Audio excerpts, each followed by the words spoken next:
Nicole, on me dit que vous êtes perdue. Oui, en fait, aujourd'hui, c'est vrai que j'avoue, je suis un petit peu perdue parce que comme ça fait 3 semaines là que j'étais pas revenue, du coup, je vais être honnête, je me rappelais plus trop bien comment fonctionnait la matinale. Et puis, comme dans le couloir, je vous voyais tous les deux, Monsieur Raffarin, Monsieur Cohen, froncer les sourcils, interpeller l'autre, et que depuis le couloir, on n'entend pas vraiment ce qui se dit. Je ne savais plus lequel de vous deux interviewer l'autre.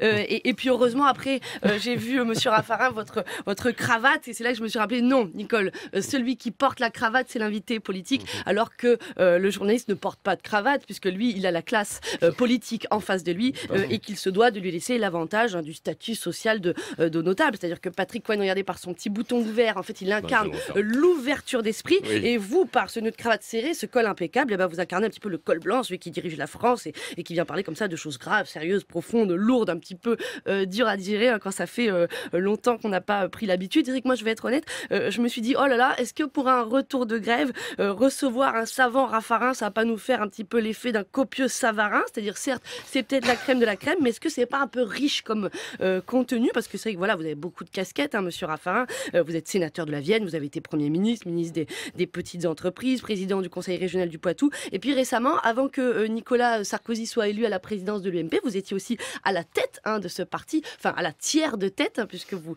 partagez cette tête avec messieurs Fillon et Juppé. Donc ça faisait un petit peu un espèce de fromage de tête finalement de l'UMP, mais qui fonctionnait plutôt bien, je dois dire. Et d'ailleurs, à l'UMP, vous avez ce don comme ça de travailler par 3 pôles distincts pour élaborer une œuvre collective, notamment pour les départementales. Incroyable, ce très beau travail tricéphale qui vous a mené à la victoire avec ces 3 pôles, avec d'abord les députés UMP de l'Assemblée nationale. Alors vous allez me dire, mais quel rapport, on parle des départementales? Non, mais s'il y en a un. Voilà, ces députés dont le travail depuis 2012 consiste à dire face au gouvernement Hollande non, et incarner l'opposition, même si des fois quelques lois proposées contiennent un petit peu des idées de droite, et il y a toujours quand même ce non qui permet finalement aux électeurs déçus de s'en sortir proche de l'UMP.